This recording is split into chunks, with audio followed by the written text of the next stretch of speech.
पल से है। गुरु स्वयं शिष्य को चुनता है। श्री करमचंद टंडन, चंडीगढ़ से। मैं कठाई गांव में रहता था, जो कि आजाद कश्मीर के मुजफ्फराबाद से कश्मीर रोड पर पड़ता था। यहाँ से 4-5 मील की दूरी पर नरधजिया गांव था। यहाँ पर एक स्कूल में मैं मास्टर था। गुरुदेव 1940 की गर्मियों में यहाँ पहली बार चिनारी होते हुए पहुंचे थे। चिनारी में उन्होंने सत्संग सम्मेलन किया था। मैं प्रेमी जोंदा शाह के साथ सम्मेलन में गया था। वहीं पहली बार गुरुदेव के दर्शन करने का सौभाग्य प्राप्त हुआ।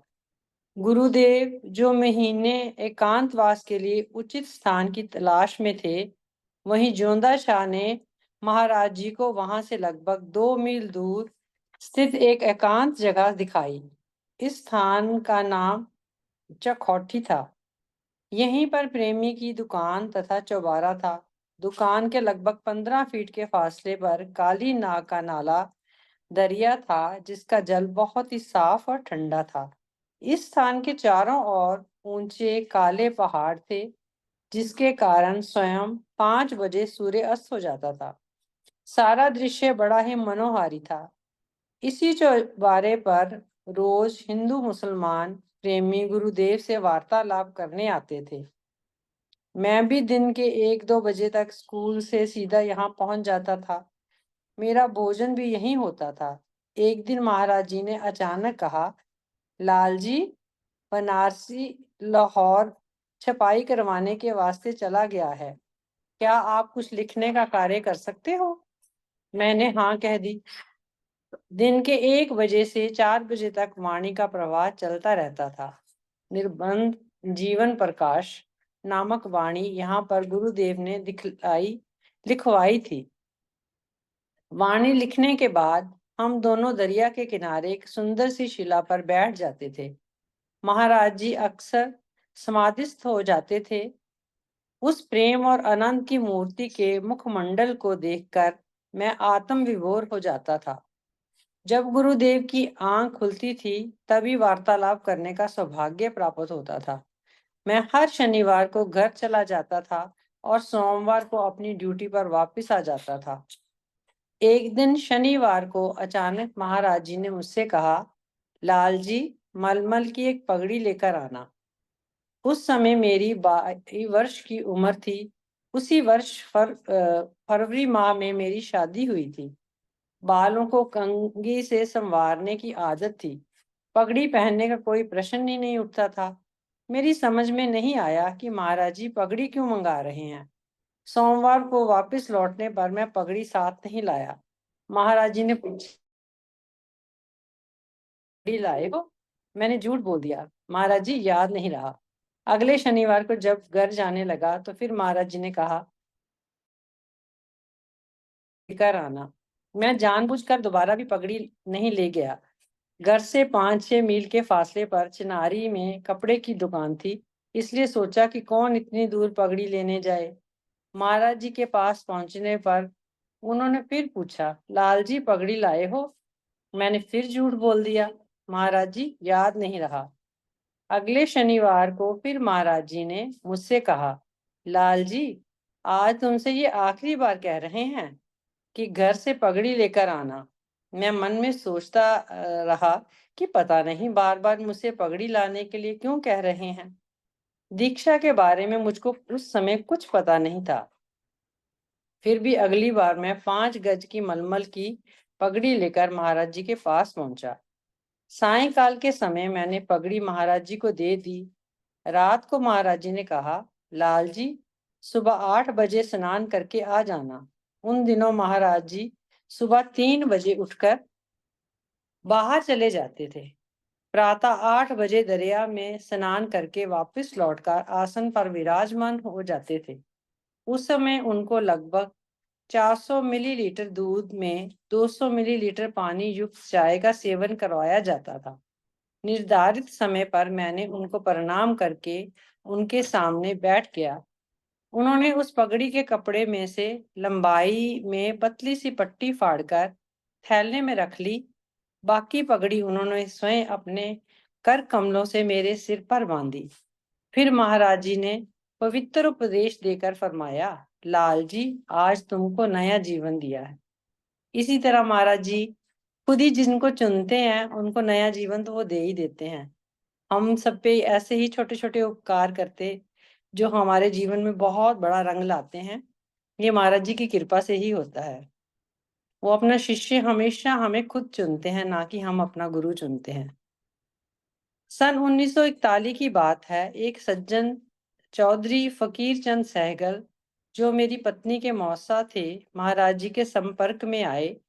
ये प्रेमी गांव शारियां के एक धनी दुकानदार थे और बड़े धार्मिक विचारों के थे। उन्होंने महाराज जी से प्रार्थना की थी कि कुछ दिन वह उनके पास ही ठहरें। इन्हीं की प्रार्थना पर महाराज जी ने 1942 की गर्मियों में शारियां से 7-8 किलोमीटर दूर सरूपा जंगल में 2 माह तक ठहरे थे। तप के दौरान चौधरी जी दिन रात महाराज जी की सेवा में रहते थे। ये जंगल इतना भयानक था कि दिन में भी चीते और भालू वहां पर घूमते रहते थे। चौधरी जी के 2 बेटे और 3-4 नौकर खच्चरों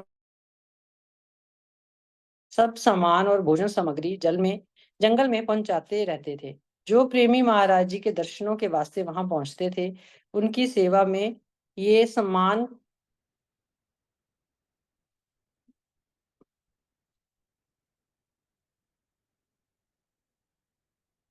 उनकी जो प्रेमी महाराज जी के दर्शनों के वास्ते वहां जाते थे, उनकी सेवा में ये सामान खर्च होता था।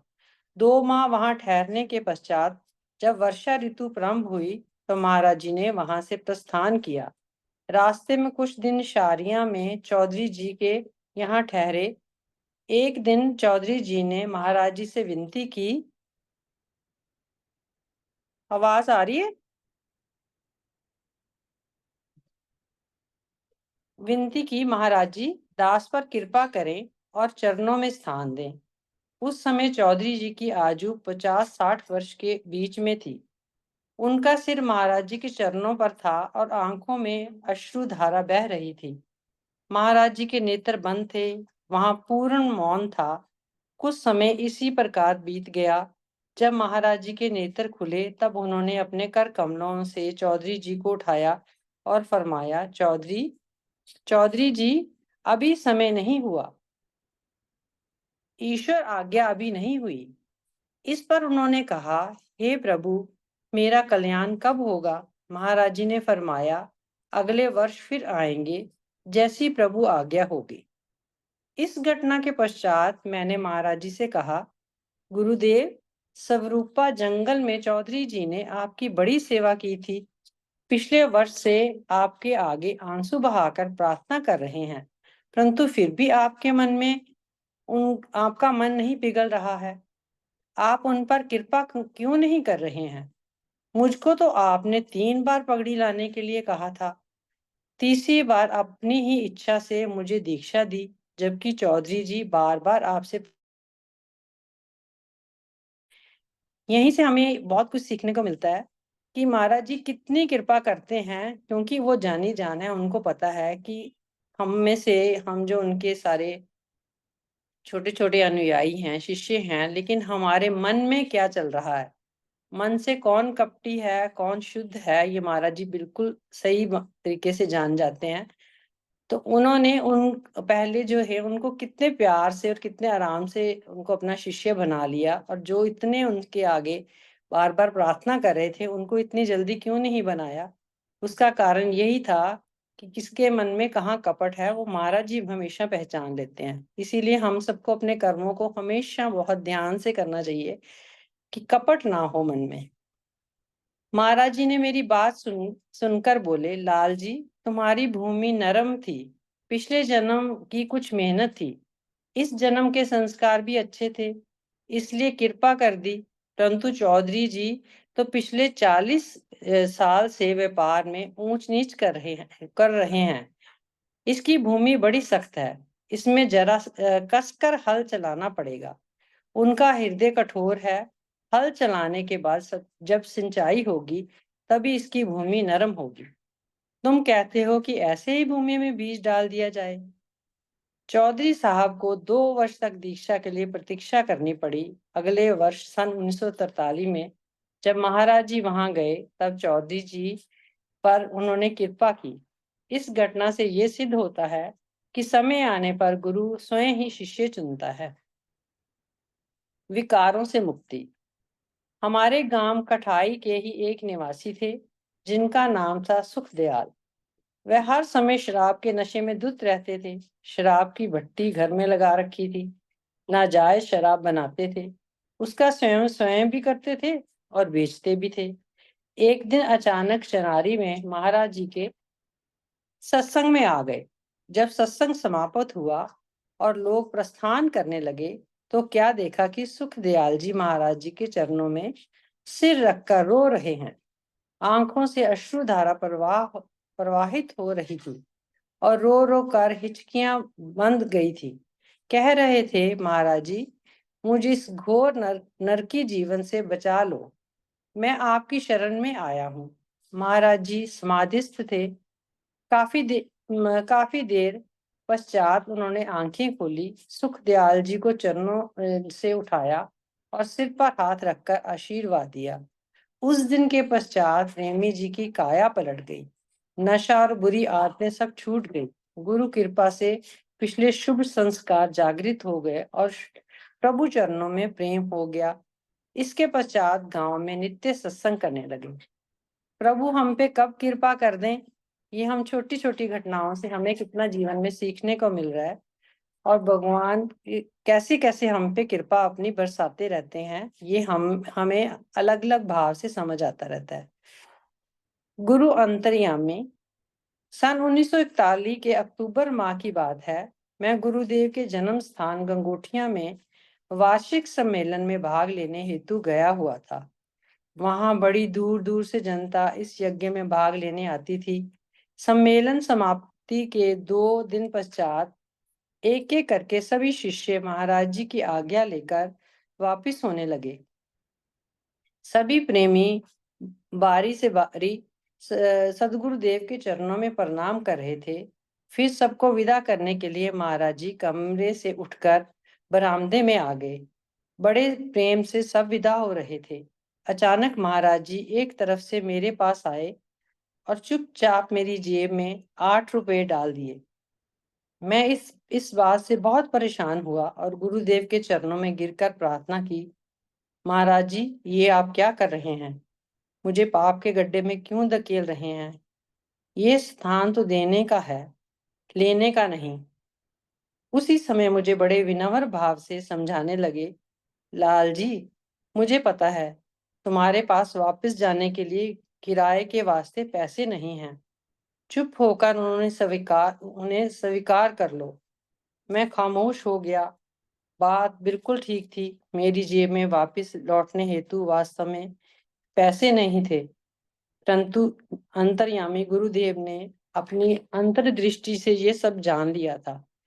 मैंने मन में सोच लिया कि वापसी का किराया मैं लाल फकीर चंद जी से ले लूंगा और घर पहुंचकर वापस कर दूंगा। आज मुझको ये घटना याद आती है तो रोमांचित हो उठता हूँ।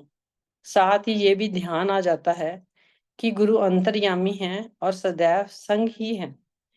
जीवन में बहुत सारे हम सभी सत्संगियों के जीवन में छोटी छोटी ये घटनाएं होती रहती हैं कि जब भी हमारे जीवन में कुछ कठिनाई, कुछ मुश्किलें, कुछ भी आती हैं, तो महाराज जी कैसे हम पर कृपा करते हैं, क्योंकि वो अंतर्यामी हैं। जो दुख, जो हम कष्ट किसी को भी नहीं बताते हैं या किसी को भी उस चीज का एहसास नहीं होता, लेकिन महाराज जी कितनी कृपा करके हम सब पे वो हमारे दुख, वो हमारे कष्ट कैसे दूर कर देते हैं।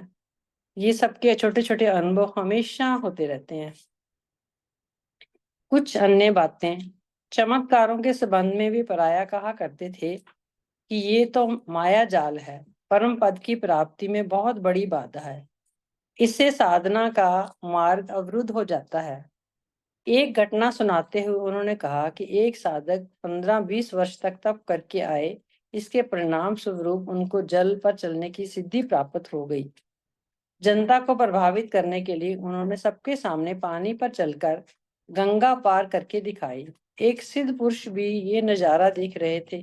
उन्होंने उस साधक से पूछा, तुमने कितने वर्ष इस सिद्धि को प्राप्त करने में लगाए? उसने उत्तर दिया, इस कार्य में मुझको 15 वर्ष लग गए। तब सिद्ध पुरुष ने फरमाया कि तुमने 15 वर्ष में एक आना की सिद्धि प्राप्त की है। यदि किसी नाव वाले को एक आना पुराना सिक्का देते तो तुमको वह नदी पार करवा देता। इसलिए गुरुदेव ने चमत्कारों की तरफ कभी ध्यान नहीं दिया। उनके जीवन में एकमात्र घटना उस समय घटी थी जब उन्होंने जलते हुए तंदूर में पैर डाला था, परंतु फिर भी एक बाल तक भी ना जला था। छोटे छोटे भावों से महाराज जी ने कैसे कैसे हम सबके भ्रम, हम सबको इतने चमत्कारों से दूर रहने के लिए हमेशा अपने जीवन में गाइड किया है। जो हमें जीवन में ध्यान रखना चाहिए कि हमारा एम जो है वो चमत्कारों की तरफ जाने वाला ना होकर परमपिता परमात्मा की ओर होना चाहिए। एक दिन की बात है, मैंने महाराज जी से कहा, महाराज जी कोई मठ, आश्रम या डेरा मत बनाना।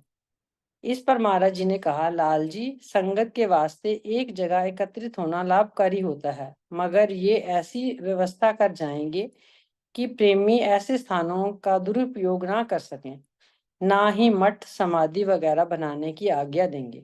उनका कहना था कि गुरु आज्ञा का पालन करना ही गुरु भक्ति है, ना कि समाधि पर माथा टेकना और फूल चढ़ाना। अपनी अनुभवी वाणी में उन्होंने फरमाया भी है, एक आत्म का होवे विश्वासी, चित पर सेवा नित धारी। पोथी पाषाण मणि नहीं पूजे, सो समता ज्ञान विचारी। 2 माह के तप के दौरान ही एक दिन सायंकाल महाराज जी दरिया किनारे शिला पर बैठे थे। मैं उनके चरणों में विराजमान था। अचानक उन्होंने मुझसे कहा, ये समता सिद्धांत का बीज अगले 100 वर्षों में फल लाएगा। एक दिन समता धर्म का सूर्य सारे संसार में चमकेगा। ये समतावाद कोई नया मजहब या पंथ नहीं है। ये शिक्षा प्राचीन वेदों और उपनिषदों के सिद्धांतों की सरल व्याख्या के रूप में प्रभु आज्ञा से प्रकट हुई है। वार्तालाप के दौरान गुरुदेव ने एक दिन मुझसे ये भी कहा था कि वाणी का व्यापक प्रचार होने में 500 वर्ष तक लग सकता है। ओम ब्रह्म सत्यम सर्वदा। कोई गलती हो तो दास को माफी चाहेगी।